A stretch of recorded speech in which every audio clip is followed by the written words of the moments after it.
So, ich hoffe, man hört mich halbwegs. Einen schönen guten Abend hier im FC St. Pauli Museum.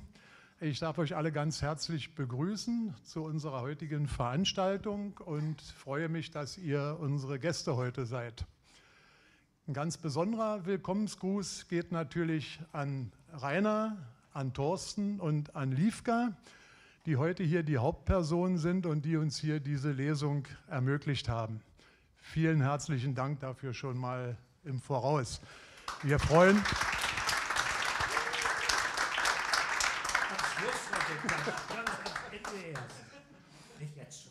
freuen uns ganz besonders, Rainer, und da spreche ich allen aus der Seele, glaube ich, dass wir dich heute hier wieder in unserer Mitte haben. Wir müssen ja über Rainer nicht viel erzählen. Die Stimme vom Millerntor ist ja weltbekannt. Und der Rainer ist ja auch, da er Museumsmitglied ist, uns auch bei vielen, vielen Veranstaltungen immer schon behilflich gewesen und hat da mitgestaltet. Und da sind wir unheimlich dankbar und freuen uns deshalb umso mehr, dass er heute hier auch ist. Zum Zweiten freue ich mich genauso über Livka, die mit ihm zusammen heute hier die Lesung durchführt. Oh, jetzt bin ich drauf. Oh Gott, so hört sie. Livka kenne ich persönlich von den Aufnahmen für... Er hält ja noch. Ja. Oh Gott, ich muss ein bisschen leiser sein. Von den Aufnahmen für das tolle Hörbuch, was auch da vorne liegt. Und da muss ich sagen, haben wir Livka also auch schätzen und lieben gelernt, weil einfach, naja, ich will nicht zu viel schon vorwegnehmen. Ich wünsche uns allen einen ganz tollen Abend, eine schöne Lesung und übergebe jetzt an Thorsten, der auch noch ein bisschen was sagen will. Hallo und schönen guten Abend. Na, so haben wir das abgesprochen. Recht herzlichen Dank an das Museum, speziell an Rainer, Britta und Christopher, weil die haben das ermöglicht. Rainer hat sich nochmal gewünscht, mit Livka eine öffentliche Lesung zu machen und die haben das ganz schnell auf den Weg gekriegt. Und so, dass wir heute diese Lesung hier haben. Ich habe noch eine Sache, die beiden fangen auch gleich an, aber vorweg eine tollkühne Behauptung von mir. Dass Rainer angefangen hat, Geschichten zu schreiben, hängt damit zusammen, dass ich so häufig in Australien so lange war. 2013 hat er Livka kennengelernt, und zwar in der Bornstraße in der Mathilde, und die Veranstaltung hieß Worte zum Sonntag. Ich war zu der Zeit in Australien und er rief mich dann an und erzählte mir von einer mir bis damals noch unbekannten Frau. So fantastisch, dass ich dachte, oh, es gibt nicht nur Mitbewerber, sondern es gibt jetzt auch eine Mitbewerberin, die um die Gunst meines Mannes buhlt und ihn vielleicht angrebt. Aber was mich sehr beruhigt hat, war, dass ich sehr schnell wusste, dass sie schon zu der Zeit mit Magnum zusammen ist. So, und das Schöne ist, dass wir enge Freunde geworden sind. Wir haben ein Hörbuch hergestellt, zusammen mit Livka und anderen Autoren. Das könnt ihr heute dort kaufen. Und wir haben aber auch in einer rasanten Zeit, und das ist etwas, was Rainer sich noch gewünscht hat, ein Buch hergestellt, glücklich gescheitert. Wir haben das zu verdanken Jan Kamensky, der irgendwo jetzt mit dem Livestream uns verfolgt. Und die drei Männer, Rainer, Thorsten und Jan, haben ein Herzensprojekt zustande gekriegt in 6 Wochen und das Ergebnis liegt dort vor. Und jetzt komme ich auch gleich zum Schluss, dann sind die beiden hier dran, aber ich möchte euch noch etwas verraten. Es ist nicht das erste Buch von Rainer, sondern es ist das zweite Buch. Das erste hat er vielleicht verdrängt. Das ist erschienen am 17. Juli 1982. Rainer und ich kennen uns seit 1974 und damals war das so, dass man eine ganz andere Zeit gerade für schwule Männer war. Da schrieb man noch, in dem Buch schrieb er damals, und das ist eine ganz andere Geschichte, wie das zustande gekommen ist, die Widmung ist ein alter Brauch, wenn jemand sich als Autor gibt. Ich widme dieses Büchlein auch, weil T&S der Dichter liebt. Wir tun das noch immer. Ich sage Viel Spaß euch heute Abend bei Glücklich gescheitert mit Liefka Würdemann und Rainer Wulff.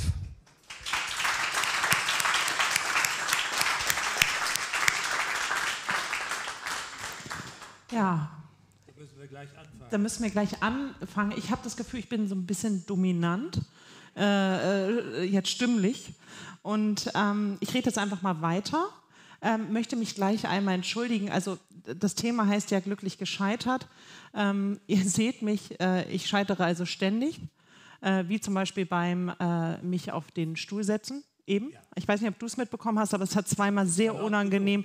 Genau, es gibt so ein Trauma. Ich glaube, ich war 14, ich habe mich auf das Sofa einer Freundin gesetzt und es ist zusammengebrochen. Und seitdem bin ich immer sehr vorsichtig mit allen Sitzgelegenheiten.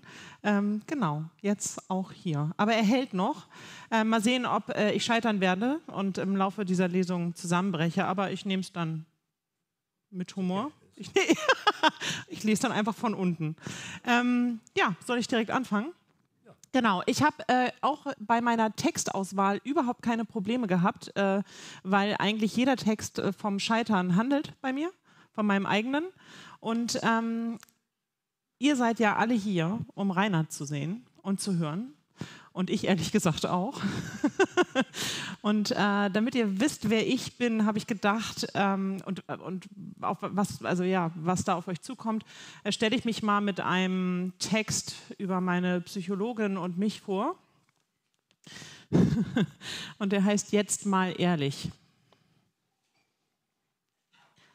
Es gibt so Momente im Leben, da sitzt man mit einem stressbedingten Lidzucken bei der Therapeutin, denkt darüber nach, was man jetzt Besseres mit dieser Stunde anfangen könnte, dass man eigentlich die Steuererklärung anfangen müsste, den Küchenschrank, der vor 6 Jahren zu hoch angebracht wurde, runterhängen müsste, die Blumenzwiebeln fürs Frühjahr verbuddeln, die Fahrradkette reinigen, 17 WhatsApp, 8 Facebook und 3 Signalnachrichten, 2 SMS, 4 Anrufe in Abwesenheit und den Brief von vor 13 Monaten von Tante Gisela beantworten müsste. Dass man unbedingt einen neuen Sportbadeanzug kaufen muss, weil man in den von vor 20 Jahren komischerweise nicht mehr reinpasst und das beim letzten Aquafit-Kurs zur Irritation geführt hat. Außerdem ein Schal, weil die anderen schon tierisch Pilling haben. Ja, dieses Pilling killt mich. Seitdem ich ein Wort kenne für die kleinen Textilknötchen, die nach zu häufigem Waschen oder bei qualitativ minderwertiger Ware entstehen, sehe ich dieses Pilling viel öfter. Mensch in einem alten Sweatshirt, ich denke, oh, Pilling. Und dann weiß ich, Mist, das sieht man auch bei meinen Schals. Also muss ich neue Schals kaufen und Turnschuhe und eine Winterjacke, weil ich seit 3 Jahren nur eine Wolljacke habe, die mir bei minus 5 Grad aber nicht wirklich hilft und bei Regen als Fahrradfahrerin schon mal gar nicht. Und außerdem muss ich Rechnungen schreiben und bezahlen, die Kommode entmüllen, 76 Zeitungsartikel lesen, die meine Mutter für mich ausgeschnitten hat, weil das ist doch bestimmt interessant für dich. Und dann noch den Businessplan einer Kollegin Korrektur lesen. Ich habe keine Ahnung von Businessplänen und ob man die überhaupt Korrektur lesen muss. Aber ich konnte es ihr nicht abschlagen. Außerdem muss ich als Elternvertreterin, und ich möchte nicht darüber reden, warum ich Elternvertreterin geworden bin, ich wollte das nicht. Und ich habe mich für meine Verhältnisse vehement dagegen gewehrt, indem ich mich aggressiv nicht gemeldet habe. Und dann bin ich eingenickt und dann ließ jemand neben mir einen Plastikbecher fallen. Ich fuhr hoch, reckte meinen Arm in die Luft und sagte, hier.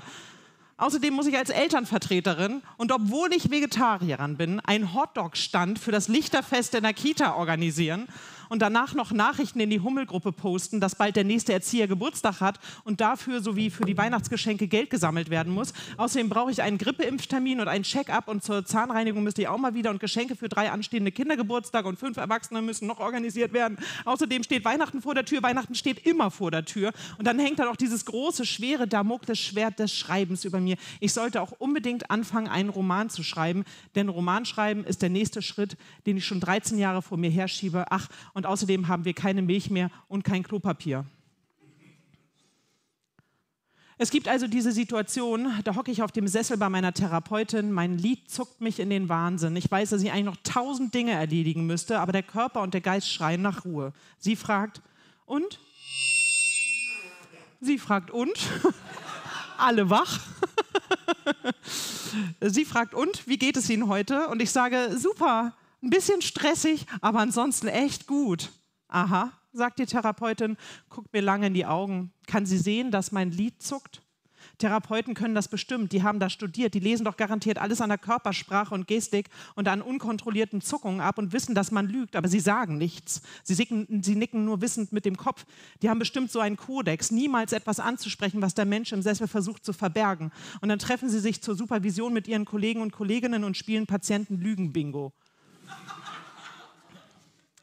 Ihr Lied zittert, sagt sie. Ah, doch kein Kodex. Schlafen Sie gut? Die korrekte Antwort wäre nein, eigentlich nicht. Und das ist komisch, weil ich immer eine gute Schläferin gewesen bin. Und plötzlich wache ich um 5 Uhr morgens auf und kann nicht mehr einschlafen. Das besorgt mich. Und eigentlich weiß ich, dass ich ganz schnell irgendetwas ändern muss. Aber ich habe keinen Plan wie. Ich weiß nicht, wie ich aus diesem Knäuel von familiären Aufgaben, beruflichen Verpflichtungen und sozialen Kontakten rauskommen soll. Und ehrlich gesagt will ich da auch gar nicht rauskommen. Denn eigentlich ist mein Leben echt toll und wunderbar. Ich habe nur ein bisschen zu wenig Zeit, um mich zu regenerieren. Und im Gegensatz zu früher bin ich ein bisschen zu alt, um das einfach so wegzustecken. Das ist nämlich mein Problem. Wenn es stressig wird, dann drehe ich richtig auf. Was? Ich habe diese Woche 3 Vorträge und 3 Abendveranstaltungen. Egal, lass uns trotzdem noch losziehen und das Leben feiern. Ja, wenn stressig wird, ziehe ich durch, wie eine Dampflok durchs Moor. Volldampf voraus. Dann achte ich nicht auf mich, dann vergesse ich, dass ich auch Ruhe brauche, dann überschätze ich meine Kräfte. Ich habe wirklich Angst, dass ich irgendwann zusammenklappe. Das wäre meine ehrliche Antwort. Aber ich bin ein von Angst und Harmoniesucht zerfressener Mensch. Das hat zur Folge, dass ich nach außen immer freundlich, lieb, hilfsbereit und offen erscheine, weil ich mir nicht zugestehe, mein wahres Ich zu zeigen, da dann die Gefahr besteht, dass mich niemand mehr liebt. Und das ist die größte Angst in meinem Leben. Das ist der Motor meines gesamten Handelns, die Angst davor, nicht geliebt zu werden. Und ich möchte auch von meiner Psychologin geliebt werden, was in sich ein echt großes Problem darstellt, wenn die Psychologin Teil meines Psychoproblems ist. Deswegen antworte ich auf Ihre Frage, ob ich gut schlafe, versöhnlich: Ja, insgesamt schon. Sie nickt und sagt: Haben Sie heute ein Thema mitgebracht? Und ich nicke zurück, wie ein nach einem Leckerli japsender Hund. Ja, habe ich. Und dann hole ich mein Thema hervor, ein abgegrenztes Thema mit ehrlichen Fragen, an dem ich meiner Psychologin aber im Laufe des Gesprächs auch gut zeigen kann, dass ich bei ihr schon total viel gelernt habe, dass ich sehr reflektiert bin und auch nicht davor Halt mache, mich selbst zu kritisieren. Bei Frau Hafke bin ich schon seit über 15 Jahren. Mittlerweile komme ich für die Stunden selbst auf, da die Krankenkasse schon lange keine Therapiesitzung mehr zahlt. Aber ich möchte nicht, dass Frau Hafke traurig ist, wenn ich nicht mehr komme oder denkt, ich würde sie nicht mehr brauchen. In diesen 15 Jahren sind wir aber ehrlich gesagt nie dahin gekommen, wo es auch mir wirklich wehtut. Es ist, als würden wir immer nur mit in einem Schlauchboot an der Oberfläche paddeln, aber in die Tiefe sind wir nie gekommen. Das ist nicht die Schuld der Therapeutin, das liegt an meiner Angst, die meinen wahren Kern schützt. Ich befinde mich gerade in philosophischen Ausführungen über das Konzept der Abgrenzung und referiere darüber, dass ich weiß, lernen zu müssen, mich abzugrenzen, dass aber auch mein Gegenüber ein Recht hat, sich abzugrenzen, und zwar von mir, was ehrlich gesagt völlig lächerlich ist, weil ich immer versuche, niemandem auch nur ansatzweise irgendeinen Anlass zu geben, sich von mir abzugrenzen, damit ich keinen Liebesentzug erleide, als mich Frau Hafke unterbricht. So, Frau Würdemann, ich muss bald in Rente. Ich habe mir das jetzt 15 Jahre lang angehört. Das ist ja alles schön und gut. Wir haben schon 1000-mal über Abgrenzung gesprochen. Aber ganz ehrlich, Sie grenzen sich nur selten von anderen ab. Und Sie lassen durch gezielt positiv, passiv, manipulative Gesprächsführung auch nicht zu, dass andere sich von Ihnen abgrenzen. Sie sind so vorsichtig, greifen immer sofort auch den Blickwinkel des Gegenübers auf und nehmen Ihnen somit die Möglichkeit zu sagen: Das gefällt mir nicht. Das sehe ich anders. Und wenn das mal trotzdem jemand macht, dann entschuldigen Sie sich sofort, analysieren das Geschehene unter Einbeziehung des psychologischen Kontexts von Ihnen beiden, sodass sich die Person, die sich soeben abgrenzte, schlecht fühlt und sich schwörte, sich nie wieder von Ihnen abzugrenzen. Ich schaue Frau Hafke an. So viel an einem Stück hat sie in meiner Gegenwart noch nie gesagt. Sie fährt fort. Das zu diesem Thema. Kommen wir nochmal zu Ihrem Lidzucken und Ihren Schlafproblemen, wenn Sie möchten. Sie müssen nicht. Es ist ein Angebot an Sie, sich jetzt mit etwas auseinanderzusetzen, an dem Sie wachsen. Was Sie vielleicht in eine unkomfortable Situation bringt. Wissen Sie, ich muss Sie nicht lieben. Ich werde dafür bezahlt. Trauen Sie sich. Wachsen Sie. Ich starre Frau Hafke immer noch an. Mir fallen gleich die Augen raus. Hat sie das alles eben wirklich gesagt? Irgendwas in mir klickt. Irgendwas verändert sich. Soll ich das Angebot annehmen? Ja. Ich sollte das Angebot annehmen, hier und jetzt, mich in ein Abenteuer stürzen, mal mutig sein, Körper rein in die Tiefe. Was habe ich zu verlieren? In mir schreit eine Stimme, hallo, da oben, alles? Deine Würde zum Beispiel, deine Selbstbeherrschung, deine Kontrolle, Frau Hafkes Anerkennung und Liebe. Wenn du ihr zeigst, wer du wirklich bist, wer weiß, ob sie dich dann noch mag, womöglich schmeißt sie dich auch raus und will nie wieder mit dir sprechen, weil sie dich nicht aushält. Du hast alles zu verlieren, Liefka, wirklich alles.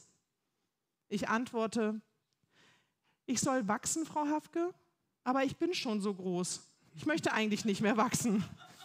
Ich kann verstehen, dass Sie das Bedürfnis haben, allein schon von Berufswegen alles von mir zu erfahren. Aber ich bin einfach noch nicht so weit. Sie nickt und steht auf. Ich tue es ihr nach. Sie bringt mich zur Tür. Frau Hafke, es liegt nicht an Ihnen. Ich allein bin es, die unfähig zu wahrer Größe ist. Ich allein. Hören Sie auf, ich ertrage es nicht mehr. Halten Sie einfach mal die Klappe, Frau Würdemann, ruft Frau Hafke und schlägt mir die Tür vor meiner Nase zu. Hui, die war aber schlecht drauf, denke ich. Doch natürlich ist mir klar, dass Psychologinnen auch nur Menschen sind und Menschen eben manchmal irrational und unprofessionell reagieren. Frau Hafke hat es wirklich nicht leicht mit mir. Sie ist besser dran ohne mich. In meinem Bauch zieht es. Ich fühle mich nicht gut, ganz und gar nicht gut. Ich fühle mich einsam. Plötzlich geht die Tür wieder auf. Ach, kommen Sie rein, Frau Würdemann. Entschuldigen Sie, ich habe kurzzeitig die Distanz verloren und mich vergessen. Ich sage Frau Hafke, Sie haben sich nicht vergessen. Neutral betrachtet haben Sie völlig menschlich und angemessen reagiert. Ich hätte das wahrscheinlich genauso gemacht. Wir setzen uns hin. Frau Hafke nimmt ihren Block auf den Schoß, entriegelt den Kugelschreiber und schaut mich an. Sie wollten also weiter über Abgrenzung sprechen? Fragt sie. Die Stimme in mir schimpft. Das ist ja gerade noch mal gut gegangen. Mann, ey! Ich schaue Frau Hafke an. Ihr Lid zuckt. Alles klar. Alles klar, weiter geht's. Ich freue mich auf die nächsten 15 Jahre mit ihr. Dankeschön.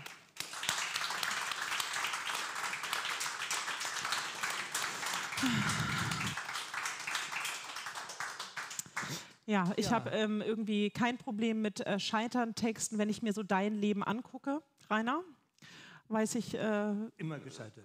Genau, du wirst auch kein Problem haben. Ja, das ist ja hier beim FC St. Pauli ist das ja so anders. Wir leben ja so in einem neuen Zeitalter plötzlich, was wir alle nicht erlebt haben. Ist ja nichts mit Scheitern im Moment, mal schon. Aber wenn ich an den gestrigen Abend denke, wir würden hier heute nicht mit so fröhlichen Gesichtern sitzen, wenn das gestern nicht gut gegangen wäre.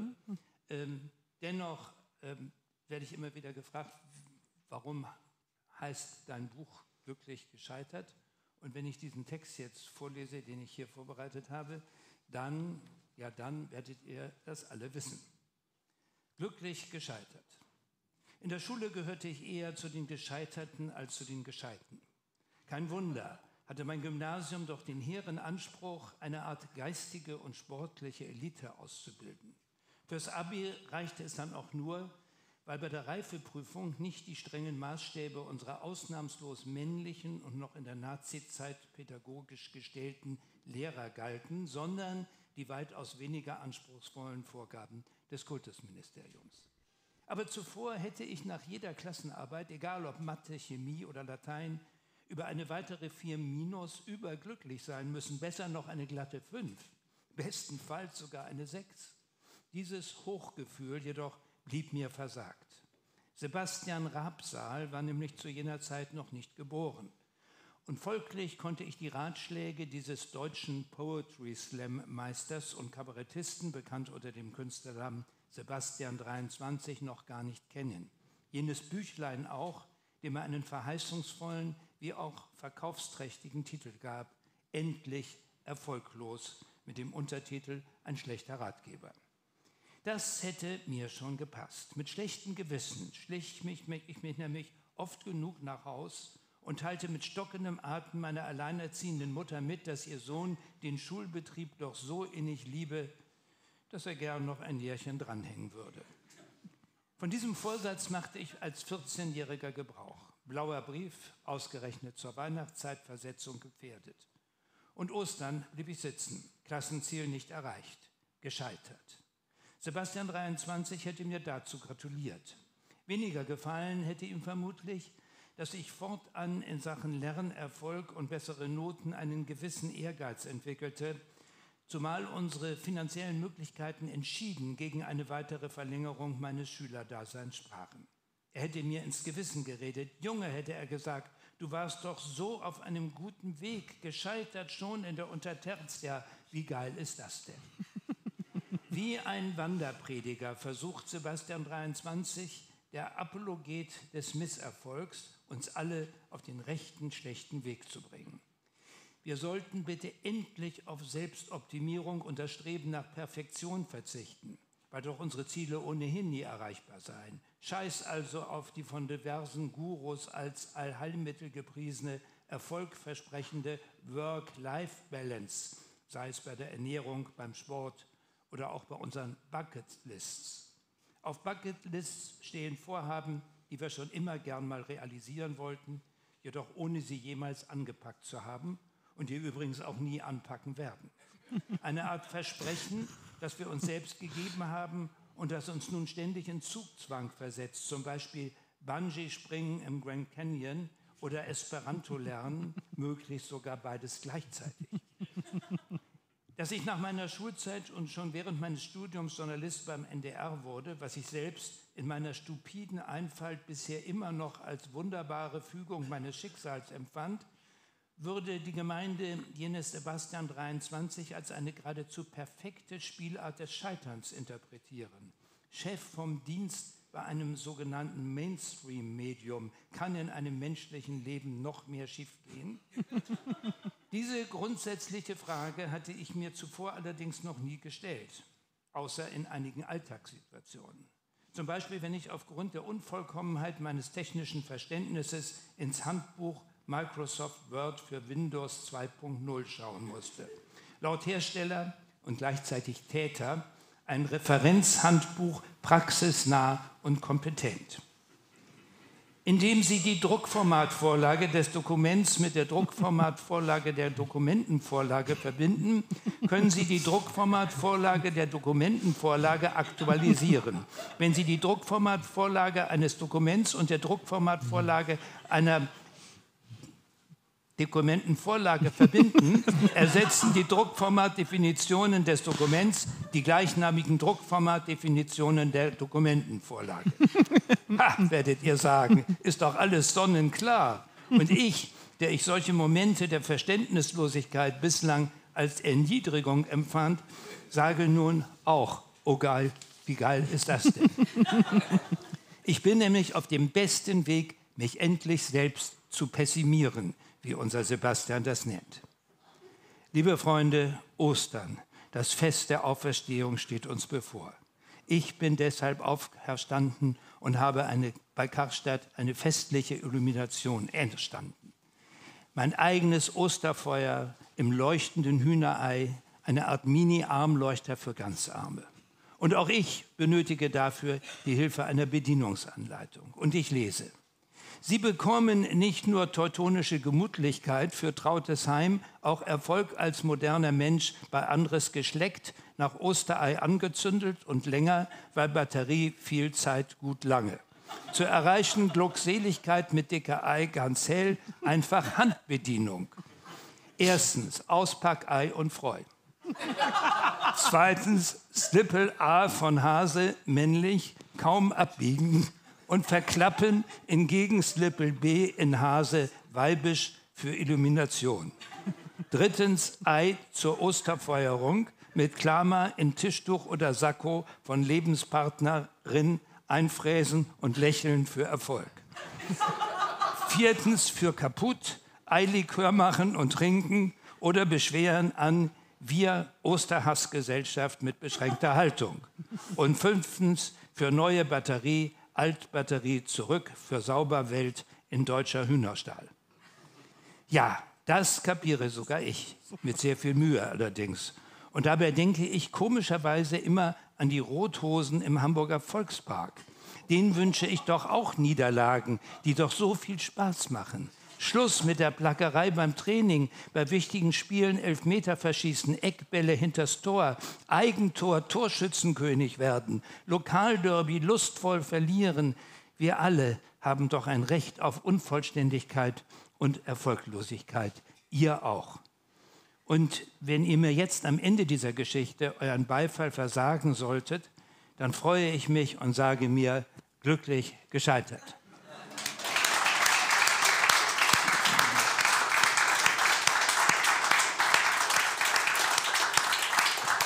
Es gibt übrigens die Originalversion, die auch in dem Buch steht, glücklich gescheitert, die bezieht sich da auf ein Ostergeschenk.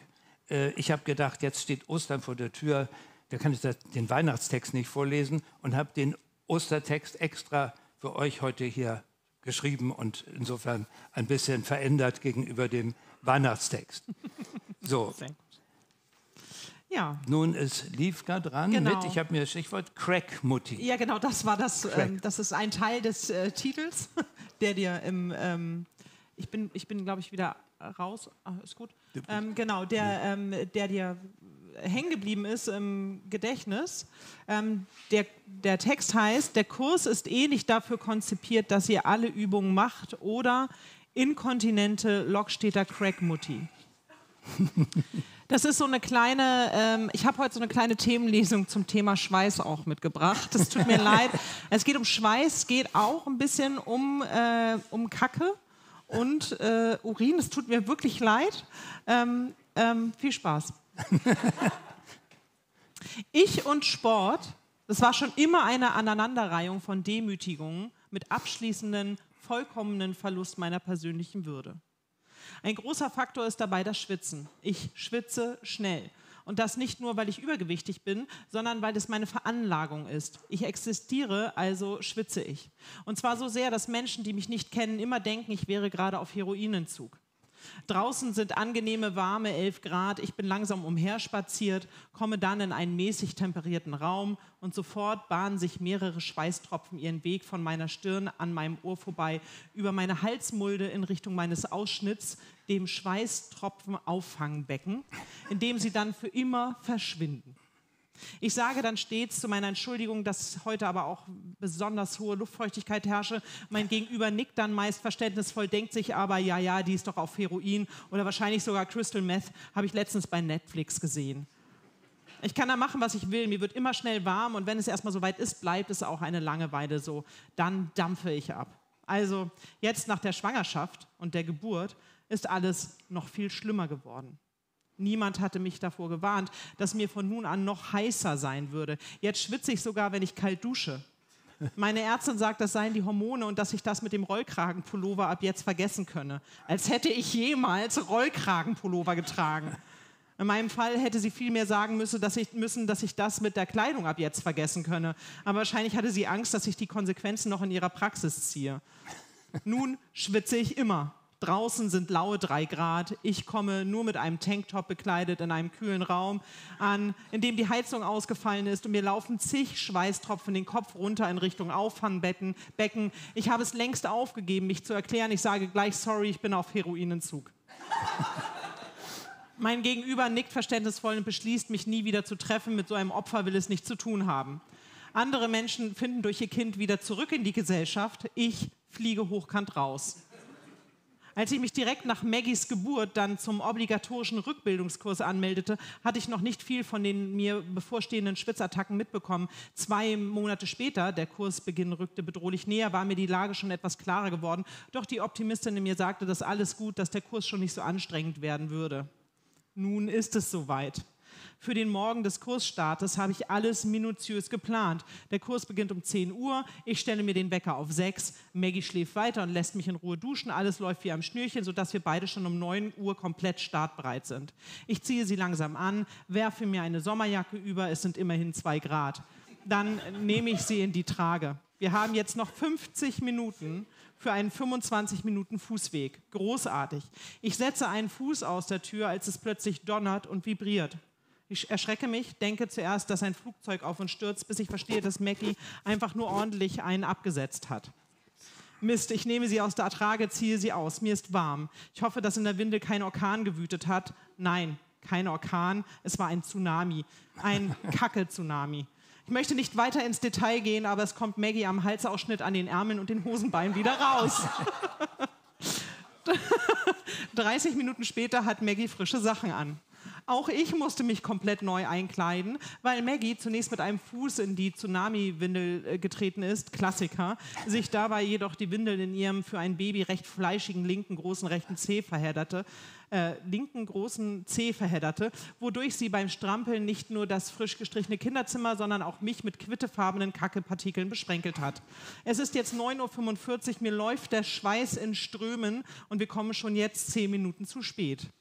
Die Optimistin in mir sagt, dass es schon nicht so schlimm werden wird. Die anderen Mütter sind bestimmt auch unpünktlich und ihnen ist hormonell gesehen bestimmt auch warm.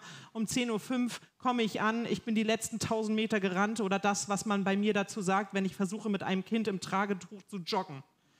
Ich verziehe mich mit Maggie erstmal auf die Toilette und versuche, mich unter dem Handföhn zu trocknen.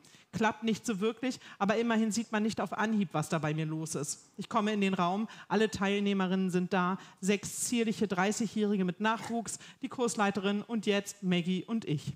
Wir stellen uns vor. Mir ist warm, zig Schweißperlen schröpfeln mir den Rücken runter. Ungut, wenn sogar der Rücken betroffen ist, sind wir schon bei Eskalationsstufe 2. Ich tupfe mir den Haaransatz und verfluche den Tag in den 90ern, an dem ich mein Schweißband weggeworfen habe. Ich stelle mich vor mit „Hallo, ich bin Liefka und mir ist warm."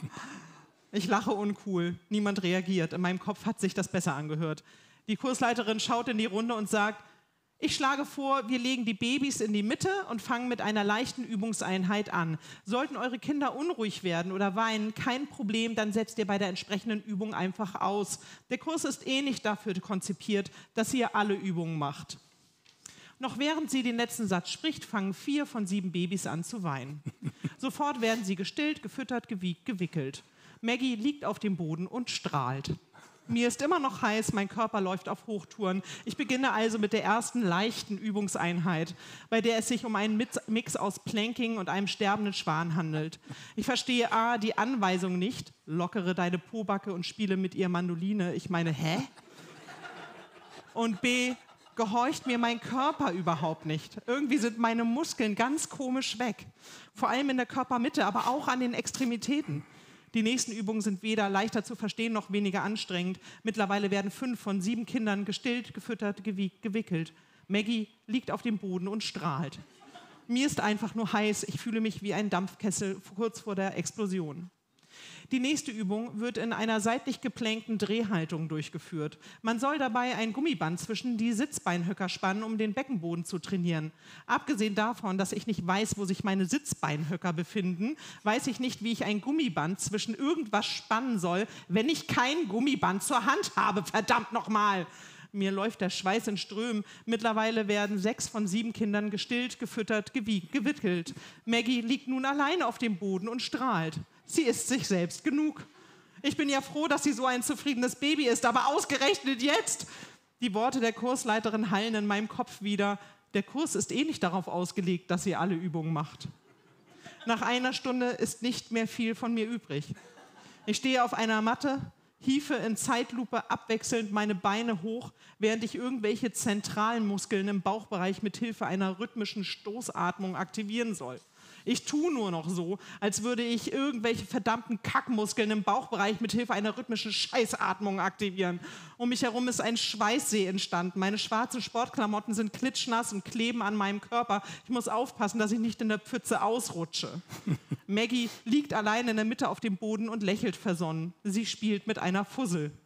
Vor einer halben Stunde hatte ich noch überlegt, sie versehentlich zu treten, damit sie endlich schreit. Endlich schreit und ich sie beruhigen und stillen kann. Aber da war ich schon zu kraftlos, um mich auch nur 2 Schritte von meiner Matte wegzubewegen. Kann ich eine Pause machen? Schnaufe ich, kurz bevor ich in Ohnmacht falle. In diesem Moment kommt es zu einer Schweißabsackung von meinem Ausschnitt in Richtung Bikinizone. Ich weiß nicht, was da genau passiert, aber es macht und dann tropft ein Rinnsal Schweiß aus meiner Lendengegend auf die Sportmatte. Die Kursleiterin guckt in meinen Schritt. Dann schaut sie mich an. Nee, mach mal weiter. Wenn ich das so sehe, also du solltest ordentlich trainieren. Ich jaule, nein, das ist kein Urin, das ist Schweiß. Die Kursleiterin nickt verständnisvoll, sie tätschelt mir den Rücken, man hört es nur nass klatschen. Ja klar, das ist Schweiß, sagt sie und malt beim Wörtchen Schweiß Anführungszeichen in die Luft. Zuerst dachte ich wirklich, du seist so eine typische Lockstädter Crackmutti, aber die ist tatsächlich nur warm. Doch mit dem Schwitzen kannst du nicht alles entschuldigen, nicht alles, du bist inkontinent. Das muss dir nicht unangenehm sein, dafür bist du ja hier, das kriegen wir wieder hin, wir müssen nur deinen Beckenboden finden.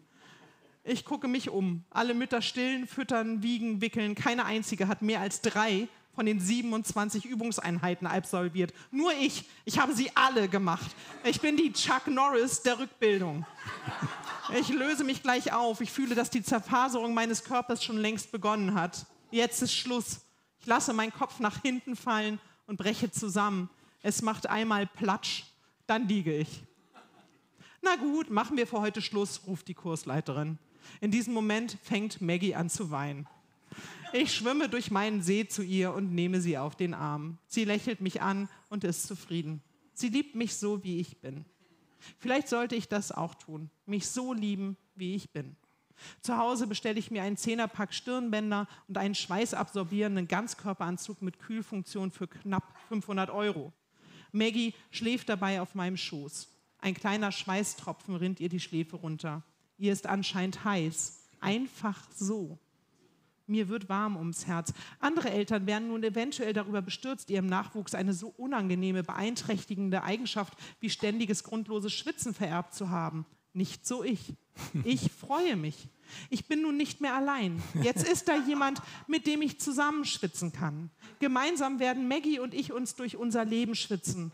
Vor meinem inneren Auge breitet sie sich heiß und triefend vor mir aus. Maggies und meine gemeinsame Zukunft. Ich kann sie kaum erwarten.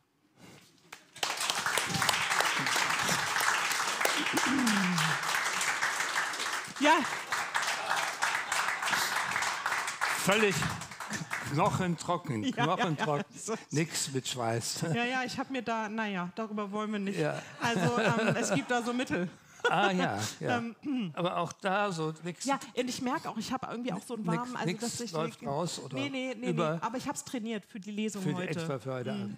Ja, ich habe für diese Lesung nicht extra einen Text geschrieben. Ich habe gesagt, so ein richtiger Fußballtext, St. Pauli-Text muss ja auch sein. Und der stammt gar nicht aus dem Buch, aus dem neuen Buch, sondern den habe ich zwischendurch irgendwann mal geschrieben und ich glaube, erst einmal irgendwo gelesen. Aber er passt natürlich wunderbar, weil wir heute hier im Museum sein dürfen und er hat einen sehr musealen Effekt. Er heißt, mein FC St. Pauli wird entrümpelt. Als erstes fiel mir ein ultra hässlicher Wimpel von Dynamo Dresden in die Hände. Viel Uringelb und Todesschwarz. Im Zentrum ein weiß-rot umrändertes D für Dresden, schlimmstenfalls sogar für Deutschland, was für einige Dresdner Fans sowieso ein und dasselbe zu sein scheint. Ein für dieses Stammtischrequisit allerdings nicht haftbar zu machender sächsischer Stadionsprecherkollege hatte mir anlässlich der ersten Begegnung beider Mannschaften in der Fußballneuzeit, genauer gesagt im August 2003 in der Regionalliga Nord, diese geschmackliche Entgleisung mit feierlicher Miene überreicht. Ein Wimpel, wie man ihn von parteieigenen DDR-Schrebergartenkolonien kennt oder eben von Sportvereinen mit der Bezeichnung Traktor, Energie, Lokomotive und Fortschritt. Eine gelb-schwarze Erinnerung an diesen denkwürdigen Nachmittag, verbunden mit einem brüderlichen Handschlag, einer Verbrüderung mittels handfester Umarmung konnte ich gerade noch ausweichen. Am Ende stand es nach einer 2:0-Führung für unsere Jungs, Doppeltorschütze übrigens Festus Agu, sofern euch der Name noch etwas sagt, dann doch nur 2:2. Unter anderem dank eines Eigentors von Hauke Brückner.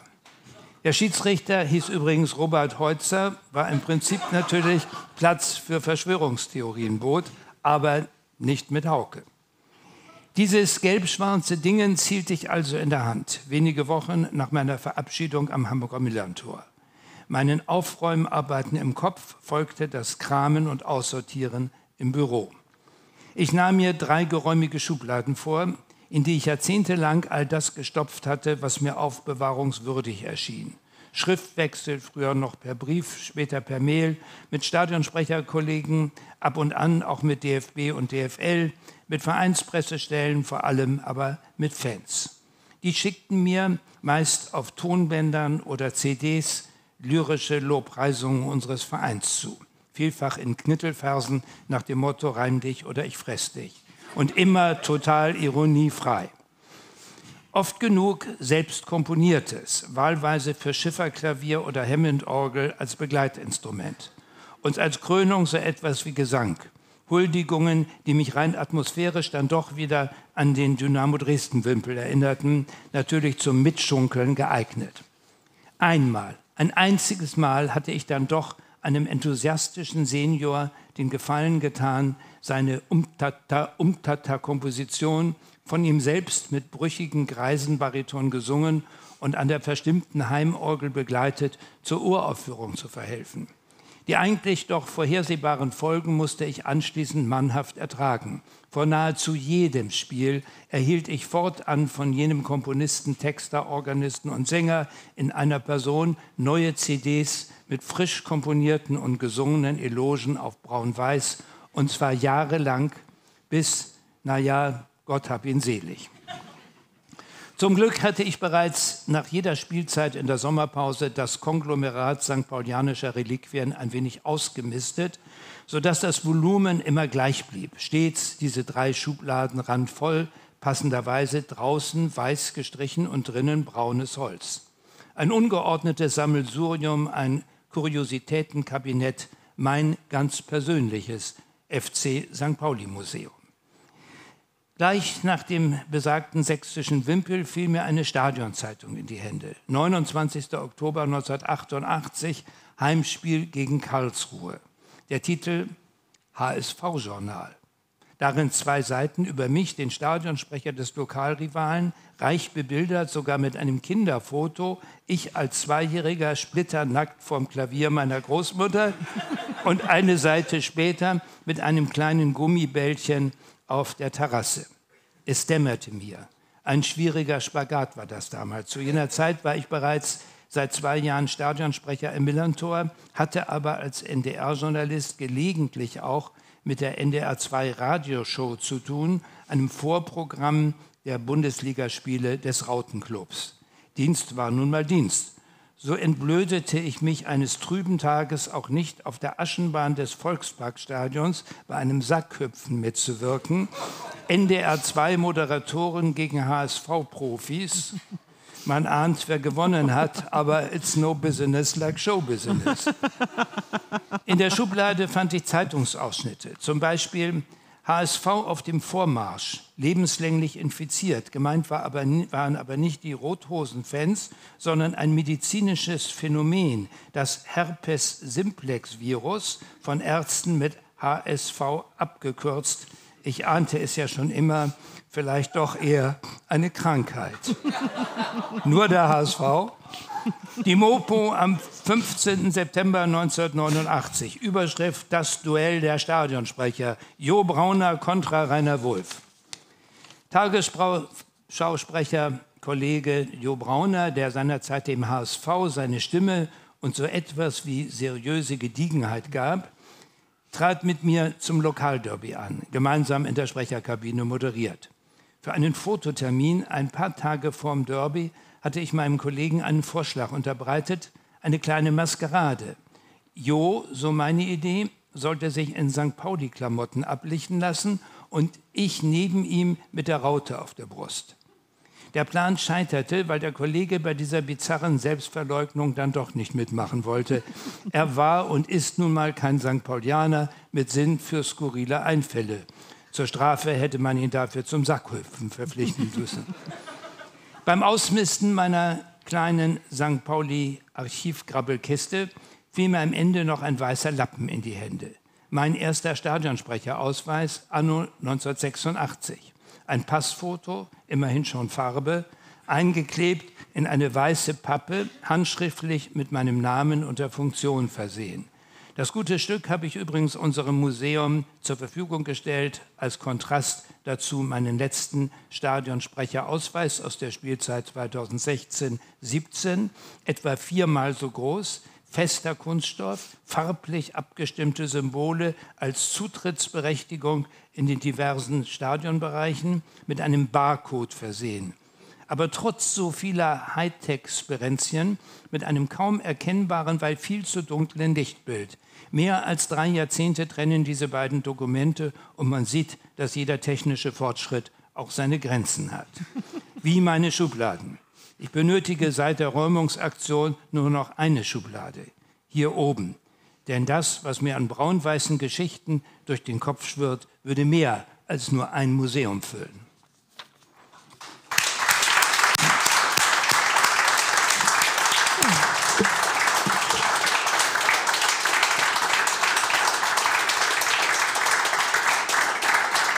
Dankeschön. Ja, Livka, einen machen wir noch.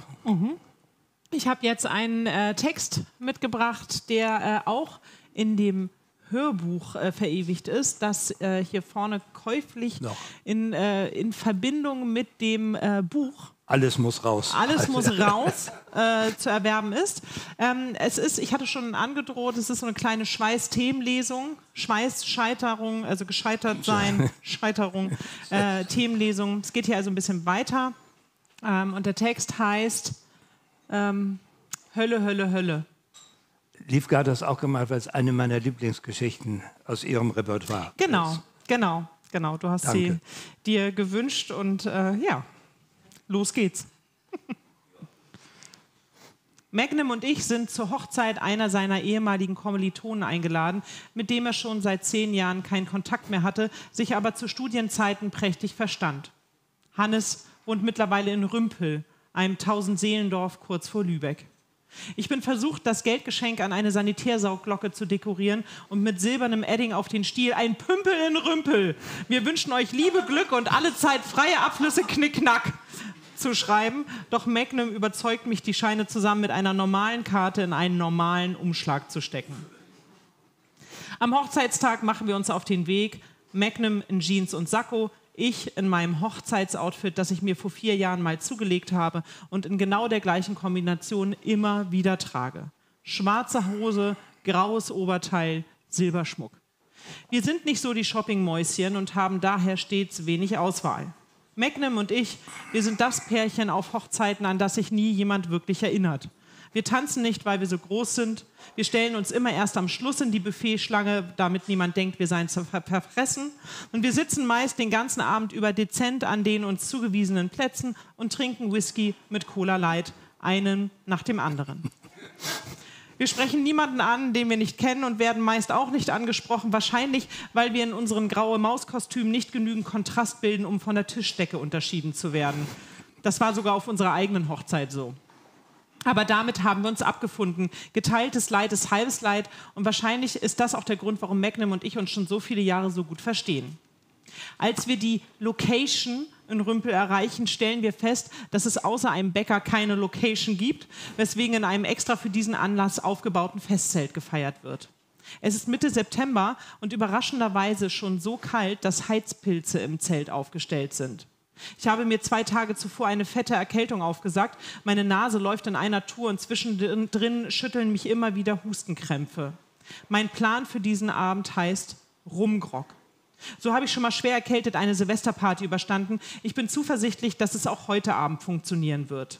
In meinem Hochzeitstäschchen befinden sich Taschentücher, Nasenspray, Ibuprofen, Lutschtabletten und Nasencreme. Zusammen mit Portemonnaie, Mobiltelefon, Deo, der Notfallschminke und dem Voluminierungsspray für Haare ist es kurz vor der Sprengung. Eigentlich bin ich eher so der Beuteltaschentyp. Da meine Schultern im Verhältnis zu meinem Rest schmal und abfallend sind, muss ich immer Umhängebeutel tragen, weil mir normale Taschen von der Schulter gleiten. Nun muss ich die Schulter mit dem Mopstäschchen durchgehend hochziehen. In meinem angeschlagenen Zustand wird mir durch diese Anstrengung unglaublich warm. Eine Schweißperle rinnt über meine Stirn und der Nasentropfen gibt mir das Gefühl, dass ich jede Sekunde ersticke. Wir werden vom Bräutigam und seiner frisch angetrauten Ehefrau begrüßt. Hannes schüttelt mir in einem lilafarbenen Anzug mit kornblumenblauer Krawatte meine feuchte Hand. Seine Frau sieht tatsächlich aus wie ein explodiertes Sahnebaiser. Ich habe mir immer gewünscht, so ein Hochzeitskleid live an einer Braut zu sehen. Nun, da es endlich soweit ist, beschleicht mich ein hilfloses Peinlichkeitsgefühl. Dies hält aber nur so lange an, bis ich die Brautjungfern erspähe. Nun wandelt sich die Peinlichkeit in blankes Entsetzen. Die Jungfern tragen das Brautkleid nur nicht in weiß, sondern in einer Farbe, die man nicht anders beschreiben kann als Eitergelb. Ich wende den Blick ab, um meine Augen zu schonen, und schaue mich um. Die Gäste lassen sich in 3 Gruppen aufteilen: Familie, Pärchen und Singlefreunde. Was alle Anwesenden eint, sind die verstörenden Outfits. Die Frauen sind ausnahmslos in unglaublich hässliche, unvorteilhafte Abendroben in den schrecklichsten Farben und Formen gekleidet. Die Männer tragen schlecht sitzende Anzüge, ebenfalls in den entsetzlichsten Farben, und ausnahmslos Krawatten mit Comicdruck. Es muss versäumt worden sein, Magnum und mir mitzuteilen, dass die Hochzeit unter einem Motto steht. Bloß was für ein Motto soll das sein? Ich muss mich erst mal setzen. Wir steuern unseren Tisch an. Mein Tischkärtchen ziert den Platz, der direkt neben einem auf höchster Stufe glimmenden Heizpilz steht. Alle Mitglieder unserer Tischgemeinschaft haben ihre Plätze schon eingenommen und schauen uns und vor allem mich irritiert an. Ich schaue irritiert zurück. Ich habe ein Problem. In der hellgrauen Bluse darf ich auf keinen Fall übermäßig transpirieren, weil es sonst unschöne Flecken gibt. Da ich auf Hochzeiten aber nur rumhocke, ist das normalerweise kein Problem. Nach 2 Sekunden neben dem Heizpilz bin ich jedoch komplett durchtränkt. Ich schmore in meinem eigenen Saft, presse die Arme an den Körper und weiß, dass ich nun für den Rest des Abends in dieser Haltung verharren muss, wenn ich unsere Tischgemeinschaft nicht mit einer Wet-T-Shirt-Show der etwas anderen Art beglücken möchte. Die erste Rede wird vorgetragen. Ich wedele dem Kellner mit dem Fuß zu und bestelle Rumgrog. Dann wird die Hochzeitssuppe serviert. Die Verbindung von Erkältung, Heizpilz, Rumgrog und heißer Suppe wird mir zum Verhängnis. Innerhalb von 5 Minuten ist die Nässe unter meinen Armen das geringste Problem. Mein hellgraues Oberteil ist bis auf ein kleines Fleckchen an der linken Schulter nass und hat sich Anthrazit verfärbt. Das Tischgespräch will auch nach dem Salat nicht in Gang kommen, obwohl Magnum wirklich sein Bestes versucht. Uns gegenüber sitzen die rundliche Daniela im violetten, schulterfreien Plusterkleid und Bohnenstangen-Rolf im senffarbenen Anzug mit Donald-Duck-Krawatte sowie die kantige Vanja in einem Albtraum aus schwarzem und erschütternd durchsichtigem Tüll mit dem Wonneproppen Manni, der seinen tannengrünen Trachtenanzug aus Filz gekonnt mit einer Krawatte kombiniert, auf der ein Küken prangt, das gerade aus einem Ei schlüpft. Auf Magnums Nachfrage, ob sie alle aus Rümpel kämen, nicken die 4. Ich schwitze immer stärker und habe das Gefühl, irgendetwas sagen zu müssen. Ja, fange ich an. Wir haben leider nicht gewusst, dass wir uns kostümieren sollen. Unter welchem Motto steht die Hochzeit denn? Ich kann da keinen roten Faden in den Verkleidungen erkennen. Oder ist das Thema einfach nur Fasching? Daniela, Rolf, Vanja und Manni starren mich an. Verkleidung? Nee, das ist eine normale Hochzeit. Wir dachten eigentlich, ihr hättet euch verkleidet, antwortet Vanja. In diesem Moment verendet das Gespräch. Wir stehen den Rest des Essens irgendwie durch, dann verlassen die 4 panikartig den Tisch. Es gibt den Hochzeitstanz zu sehen. Auch Magnum und ich stellen uns dazu. Und so werden wir Zeugen eines rührenden, polkaartigen Tanzversuchs des Brautpaars zu Über den Wolken. Ich wäre jetzt auch gern über den Wolken. Endlich weiß ich, was Leute an Schlagern finden. Die Texte passen einfach in jeder Lebenslage. Ich bestelle den nächsten Rumgrog. Magnum raunt mir zu, mein Deo würde versagen, streicht mir durchs klitschnasse Haar und sagt, ich liebe dich trotzdem. Ich beschließe, die Toilette aufzusuchen, um Deo nachzulegen. Vielleicht finde ich ja sogar einen Föhn. Vor den Toiletten hat sich eine Schlange gebildet. Hinter mir stehen Vanja und Daniela und fächeln sich mit übertriebenen Gesten Luft zu. Von drinnen tönt griechischer Wein. Bei den Schlussakkorden bin ich endlich an der Reihe. Mein Pinkelversuch scheitert, da ich anscheinend sämtliche Flüssigkeit, die sich in meinem Körper befunden haben mag, bereits ausgedünstet habe. Ich durchforste mein Mopstäschchen nach dem Nasenspray. Dabei fällt das Spray aus der Tasche auf den Boden und rollt in die letzte Ecke hinter das Klo.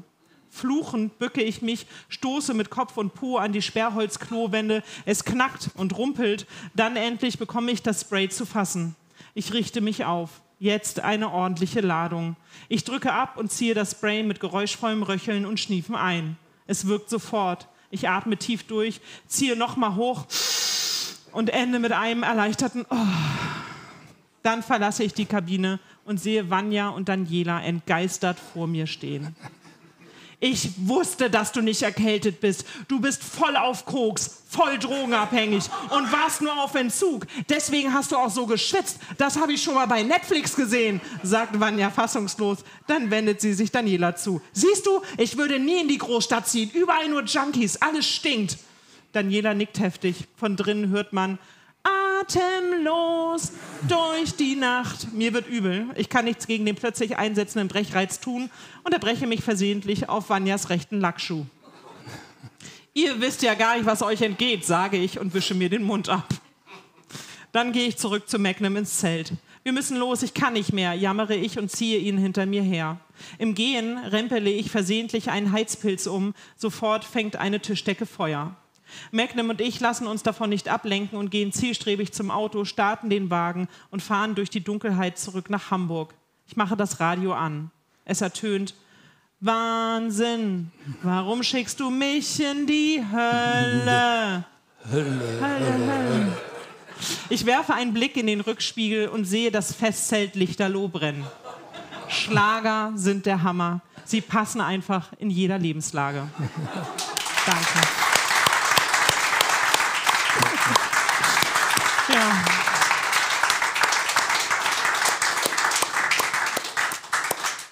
So, Rainer, jetzt kommst du mit dem letzten Text, den ich liebe. Wenn wir nicht noch eine Zugabe machen. Den letzten Text. Genau, mit dem geplant letzten Text. Dem geplant letzten Text, ja. Und da muss auch gar nicht viel gesagt werden vorweg. Da heißt: Wie im Leben, Oma rief, Opa kam. Die alten Zähne wurden schlecht und man begann sie Die alten Zähne wurden schlecht und man begann sie auszureißen. Die neuen kommen gerade recht, um damit ins Gras zu beißen. Heinz Erhardt hat es erkannt. Das sind die wahrhaft wichtigen Dinge, mit denen man sich im Alter befasst. Zahnersatz, Rollator und Treppenlift. Und die Frage, was kommt danach? Womit ich gar nicht mal unser leibhaftiges Ende meine, also was mit uns nach der Feststellung des Hirntods passiert, sondern was machen die Hinterbliebenen mit unseren merkwürdigen Hinterlassenschaften? Treppenlifte haben in der Regel ein längeres Haltbarkeitsdatum als der Erstbesitzer. Das liegt in der Natur der Sache. Darum kann man sie auch leasen. Und wenn die Tochter Vaters Seniorenschaukel mangels eines Fahrgastes endlich weiterverkaufen kann, dann gilt das Motto Lippenstift statt Treppenlift. Der Rollator kann auch bei eBay angeboten werden, was die vom Erblasser heißt es, ich sage immer Erblasser, aber es kommt doch selber raus, was die vom Erblasser hinterlassenen Schulden mindert. Aber was macht man nur mit den dritten Zähnen? Teuer genug waren sie ja. Mein Tipp: einfach zu Halloween an der passenden Stelle im ausgehöhlten Kürbis einsetzen. Das wirkt lebendig und authentisch. Und dann diese Ähnlichkeit mit Opa. Gott hab ihn selig. Ja, das sind die existenziellen Sorgen meiner Generation. Bodenständig. Zum Beispiel, ob der FC Bayern München in den nächsten Jahren mal nicht deutscher Meister wird, sondern unser FC St. Pauli. Allein dafür würde es sich ja lohnen, noch ein paar Jahre am Millerntor auf den Tag X zu warten mit künstlichen Gelenken und implantierten Organen. Schon wegen der Neugier ist das Leben lebenswert, sagt ein jüdisches Sprichwort. Jedoch, um St. Paulis Meisterfeier noch erleben zu können, müsste es ja so etwas wie ein ewiges Leben geben. Aber die Unsterblichkeit ist nicht jedermanns Sache. Seit meiner Jugend lese ich gerne Todesanzeigen. Nein, keine heimliche nekrophile Veranlagung steckt dahinter. Vielmehr interessierte ich mich schon damals vor allem für die Geburtsdaten der Betrauerten. Was hatten die noch alles erlebt? Und aus welcher Zeit stammten die frisch Verblichenen? Frisch waren sie zwar nicht mehr, aber zumindest noch nicht unter der Erde. Die waren, als ich jung war, meist noch aus dem 19. Jahrhundert. Für mich nachahmenswerte Beispiele eines schier endlos erscheinenden irdischen Daseins. Die hatten sogar den Ersten Weltkrieg überstanden. Da würde ich doch wohl meine Masern, Windpocken oder den Ziegenpeter überleben, zur Not auch alle 3 Krankheiten gleichzeitig. Und ich lese solche Annoncen immer noch. Oft steht da: Wir werden unseren geliebten Verstorbenen nie vergessen. Da sage ich: Stimmt, wartet mal die Testamentseröffnung ab. Oder leider viel zu früh verstorben. Die gegenseitige Formulierung leider viel zu spät verstorben, vermisse ich bis heute. Vielleicht kann man ja diese kleine Bosheit auf dem Museumsfriedhof in Kramsach in Tirol finden, wo es die weltweit größte Sammlung kurioser Grabinschriften gibt. Zum Beispiel diesen. Hier liegt der Gruber Florian, der hat ein Leid sich angetan, indem er heftig sich erschoss, was hinterher ihn arg verdross. Es ging sogar noch einen Tick heftiger und politisch unkorrekter. Hier ruht nach langer Agonie die ehrsame Jungfrau Marie. Gestorben ist sie im 17. Jahr, just als sie zu gebrauchen war. Ein Ehemann ließ bereits vor seinem Ableben vom Steinmetz einen nur aus 2 Wörtern bestehenden Text auf seinen Grabstein meißeln: endlich allein. Er konnte nicht ahnen, dass seine Ehefrau darauf prompt reagieren würde. Sie ließ sich wenig später auf dem Gemeinschaftsgrab beerdigen und gab zuvor dem Steinmetz einen neuen Auftrag. Neben dem endlich allein steht nun ihre Replik: so kann man sich irren. Ja, Humor baut Todesängste ab und stärkt den Überlebenswillen. Je älter das Publikum bei unseren Lesungen, desto amüsierter bei diesem Grabspruch: wie im Leben, Oma rief, Opa kam. Mein Lieblingsspruch im Facebook-Zeitalter: hier ruht Helga Krasemann, 165 Personen gefällt das. Zum Tod ihrer Putzhilfe schrieb eine Familie, sie kehrt nie wieder. Oft geben Unternehmen und Behörden auch Todesanzeigen auf. Unser stets bemühter Kollege Max Hagemann ist in der 23. Kalenderwoche unverhofft eingeschlafen. Wir sind unfassbar.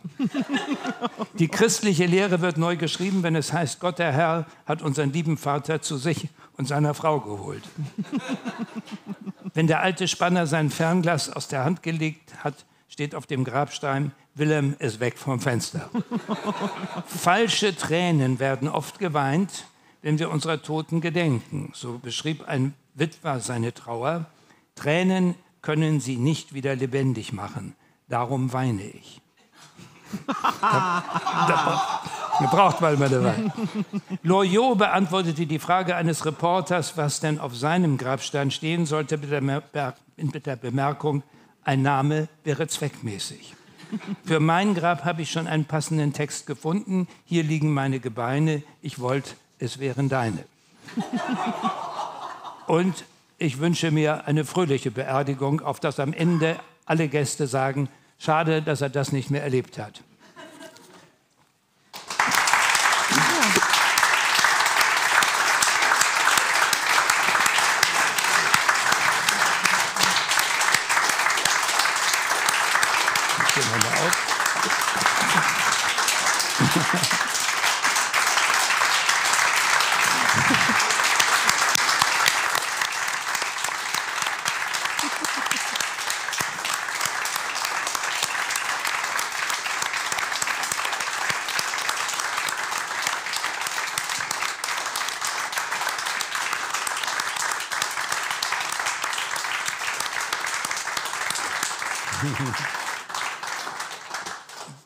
Ja, wir haben es ja schon verraten. Ja. Wir haben noch, mal gucken, wir haben noch einen. Ja, wir müssen fragen, ob wir rausgeschmissen ja. werden. Ja, aus der Leitung. Ja, also ich habe noch eine nachdenkliche Geschichte und du hast eine... Ja, das also mit dem Nachdenklichen, das kann ich nicht so gut. Ich habe zur Abwechslung, also hätte ich eine Geschichte zum Thema Scheitern. Ja. Soll ich anfangen? Dann fang und dann du an. machst du den Schluss. Ja. Ich habe eine Geschichte zum Thema Scheitern auf dem Fahrrad mit meinem Lebenspartner, den ihr ja schon so ein bisschen kennengelernt habt. Und der Text heißt: Der Konflikt oder die Zufriedenheit aller Beteiligten. Ich streite mich nicht. Als Scheidungskind mit depressiven Elternteilen bin ich harmonieliebend und gehe Streitereien aus dem Weg.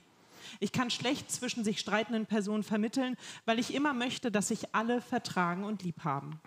Die Konflikte, die ich habe, versuche ich zur Zufriedenheit aller Beteiligten zu lösen, so wie man das als erwachsener Mensch eben macht. Sich so richtig aggressiv zu streiten, das will ich nicht, das mag ich nicht und das kann ich nicht. Es ist Samstag. Magnum und ich sind nachmittags mit seinen Eltern verabredet. Ich habe morgens vorgeschlagen, mit dem Fahrrad vorbeizuradeln. Im Laufe des Vormittags bekomme ich Kopfschmerzen. Ich fühle mich angeschlagen. Kurz bevor wir losfahren, erwähne ich, dass ich mich nicht so gut fühle. Ich hoffe, dass Magnum 1 und 1 zusammenzählt und von selbst anbietet, mit Auto oder Bus zu fahren. Wir fahren ganz langsam, sagt er stattdessen. Ich denke, ja, bla bla, wir fahren ganz langsam. Wir sind mittlerweile viel zu spät, wir müssen schnell fahren. Und dann schwitze ich wieder und seine Eltern, die Sportskanonen, sagen nichts, aber sie denken, oh, sie schwitzt schon wieder. Ich fühle mich nicht ernst genommen, ich bin beleidigt, ich sage nichts. Magnum sagt, hey, ich nehme noch ein Wasser mit, falls du zwischendrin was brauchst, wo dir nicht so gut ist. Ich denke, jetzt versucht er sich mit Nettigkeit bei mir einzuschleimen. So macht er das immer. Ich bin total lieb und ruhig, so biete ich keine Angriffsfläche, aber ich habe ihn lange durchschaut. Ich fühle mich ohnmächtig. Ich sage, wenn es dir wirklich um mich ginge, würden wir nicht mit dem Rad fahren. Er fragt, sollen wir mit dem Auto fahren?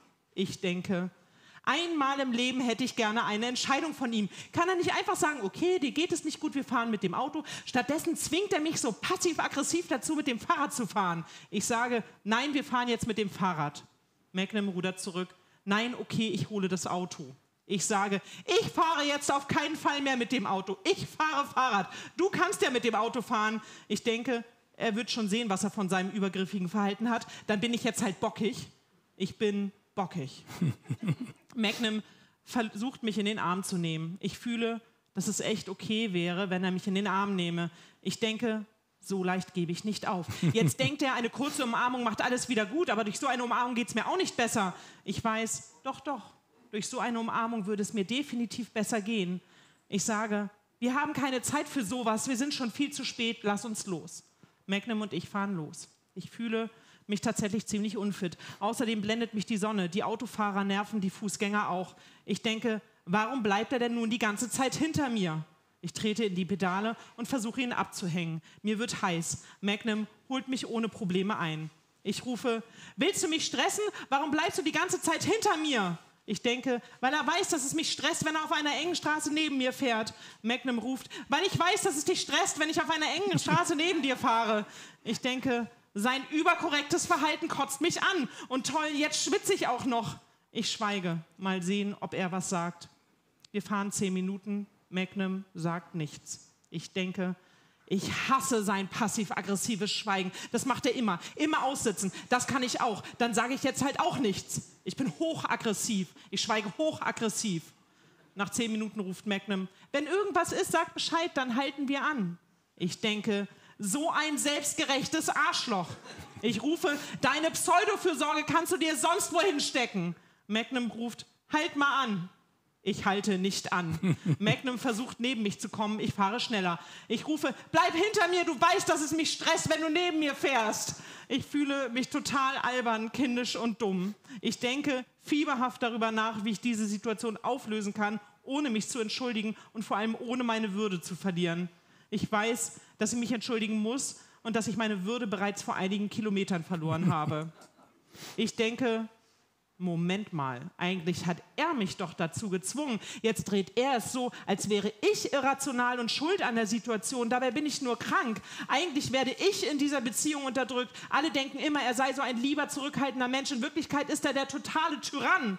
Ich halte an, drehe mich nach hinten. Der Schweiß läuft mir in Strömen. Ich denke, es ist seine Schuld, dass ich schwitze. Und dann müssen wir auch noch zu seinen Eltern, obwohl ich total krank bin. Ich sage, ich drehe um. Du kannst allein zu deinen Scheißeltern fahren. Magnum sagt, jetzt komm mal her. Was ist denn eigentlich los? Ich denke, ich habe keine Ahnung. Ich hasse es, dass er so gut ist. Ich komme mir vor wie das personifizierte Frauenklischee. Kann nicht er ein einziges Mal irrational und kacke reagieren? Das macht mich total aggressiv. Irgendwie muss ich ihn doch mal aus der Reserve locken können. Irgendwann muss er doch mal eskalieren. Ich sage, du bist an allem schuld. Magnum grinst und sagt, ich weiß. Ich sage, tut mir leid, ich bin total bescheuert. Magnum sagt, ach Quatsch, du bist nicht bescheuert. Du bist nur ein bisschen unfit und gereizt. Ich denke, Wow, stopp mal. Er nimmt mich von vornherein also gar nicht ernst, oder wie? Ich sage, wow, stopp mal. Du nimmst mich also von vornherein gar nicht ernst, oder wie? Ich beschließe, dass ich auf diesem Niveau und mit so einem unreflektierten, impertinenten, übergriffigen und egozentrischen Menschen gar nicht erst anfange zu diskutieren. Ich glaube, ich sollte diese Beziehung mal überdenken. Ich fahre hochaggressiv weiter. Als Scheidungskind mit depressiven Elternteilen bin ich harmonieliebend und gehe Streitereien aus dem Weg. Die Konflikte, die ich habe, versuche ich zur Zufriedenheit aller Beteiligten zu lösen, so wie man das als erwachsener Mensch eben macht. Sich so richtig aggressiv zu streiten, das will ich nicht, das mag ich nicht und vor allem kann ich das auch gar nicht. Dankeschön.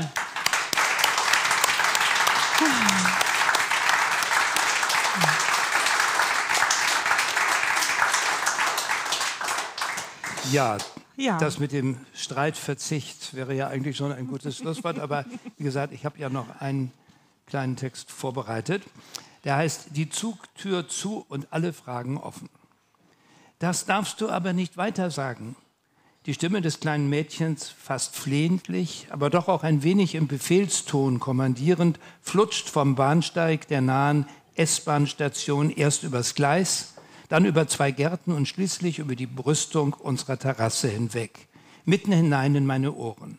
Werde ich aber doch, erwidert trotzig die Freundin, wenn es denn eine echte Freundin sein sollte, klingt eher ein wenig nach Kinder-Zickenkrieg. In diesem Dialog, der nur in Satzfetzen zu mir herüberdringt, geht es um Max, einen Klassenkameraden. Max hat dem Mädchen, das um Geheimhaltung bittet, offenbar schöne Augen gemacht. Zumindest bildet sich die Kleine das ein. Und er hat ihr angeblich sogar einen Zettel in den Ranzen geschoben und, so spekuliere ich, offenbar zu Recht aufregenden Inhalt verbreitet. Stell dir vor, er hat mir geschrieben, dass, höre ich gerade noch, aber in diesem Moment fährt die S-Bahn ein und übertönt diese zwischen den Worten nach Luft schnappende Stimme.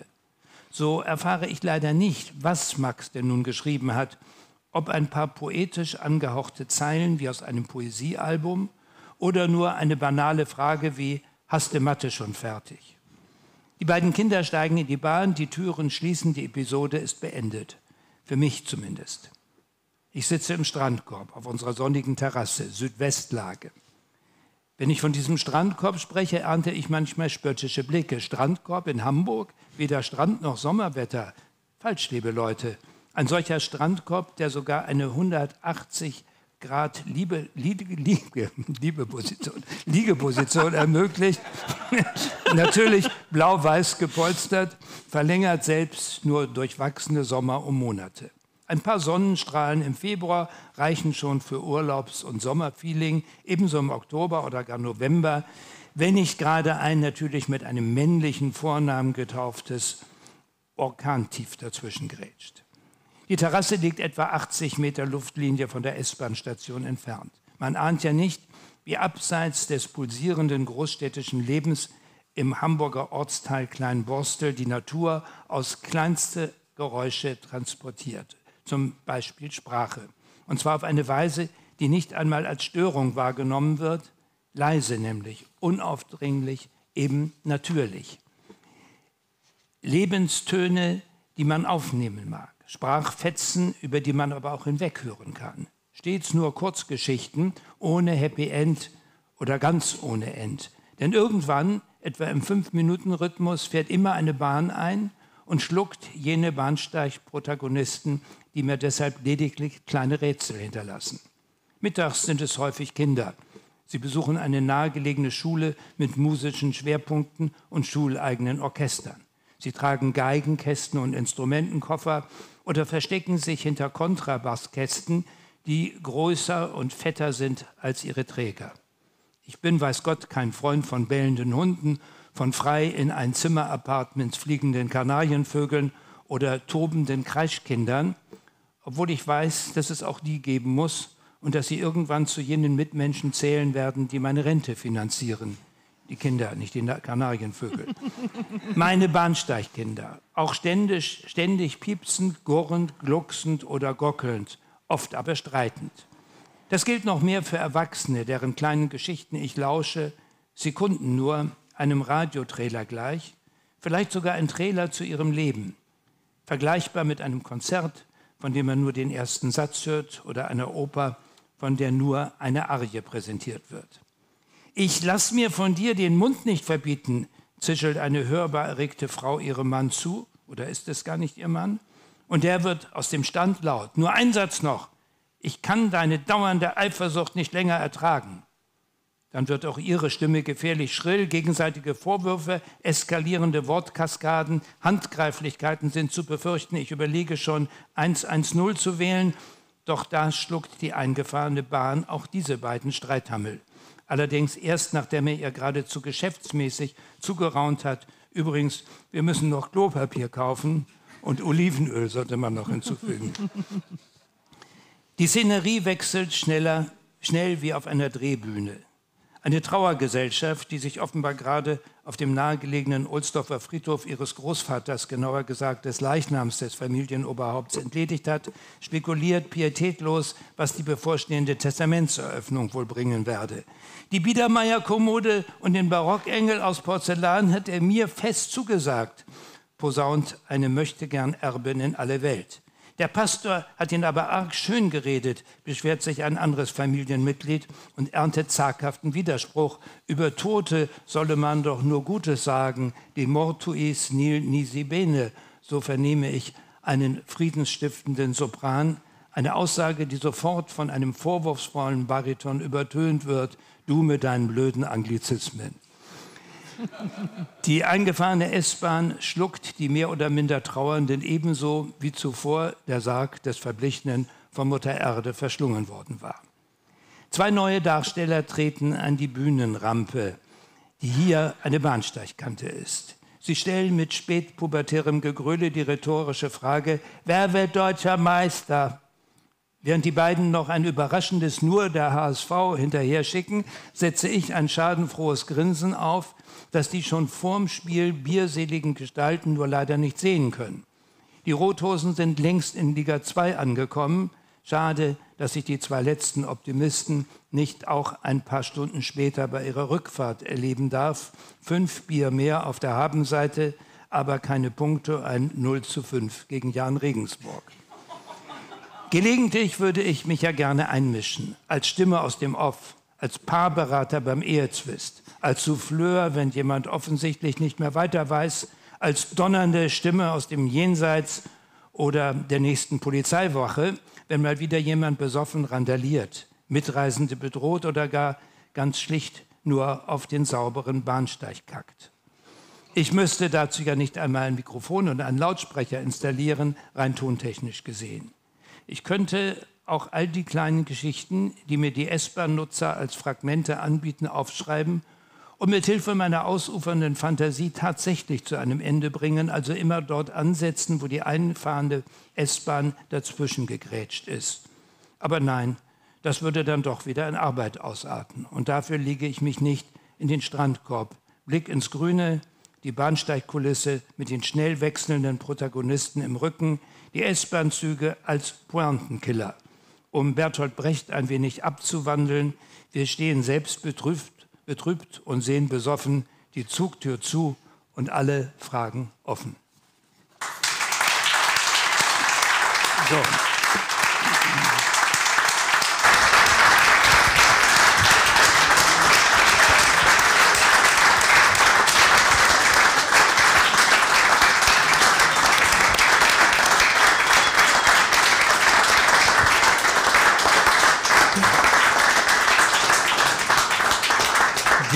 Wir müssen uns ja noch verabschieden von den Menschen, die uns jetzt im Livestream zugeschaut haben oder immer noch zuschauen.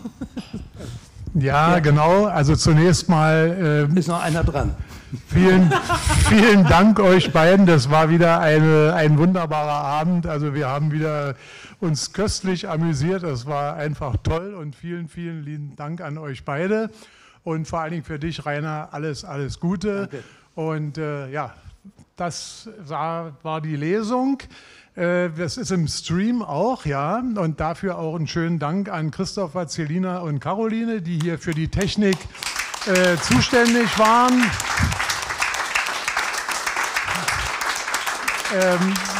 So, das ist ja nun mal die neue Sache, ne? Streaming, alles wird gestreamt. Das ist ja auch in den Zeiten nicht schlecht, weil man kann nicht so eine riesengroßen Veranstaltung machen.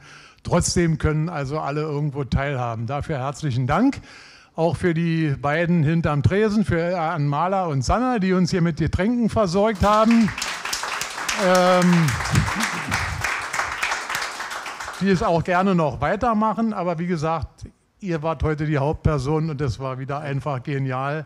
Und vielen, vielen Dank an euch beide. Ich danke vor allen Dingen Livka, die so wunderbar mitgemacht hat. Danke an dich. Und an dich, Chris. Ja. Wir sagen Dankeschön ans Museum, dass Sie das ermöglicht haben. Und ich finde, wir hatten einen wunderschönen Abend. Vielleicht kriegen wir noch mal einen anderen Abend mit den beiden. Ihr wisst, dass kein Eintritt genommen worden ist. Alles, was ihr gebt, geht als Spende an das Museum. Und ihr habt die Möglichkeit, Ostern steht vor der Tür. Und wer will denn unbedingt Schokoladen-Ostereier schenken? Sondern es ist doch viel schöner, eines dieser Bücher zu kaufen, vielleicht in der Verbindung mit der CD, die wirklich viele tolle Geschichten von verschiedenen Autoren, nicht nur von Livka und Rainer enthält. Die könnt ihr kaufen. Rainer ist hier vorne auch und dann kommt ihr einfach hin mit dem Büchlein und dann signiert er auch. Ich sage jedenfalls recht herzlichen Dank an meinen Mann und ganz besonders an Livka und Dankeschön. Danke dir, danke dir.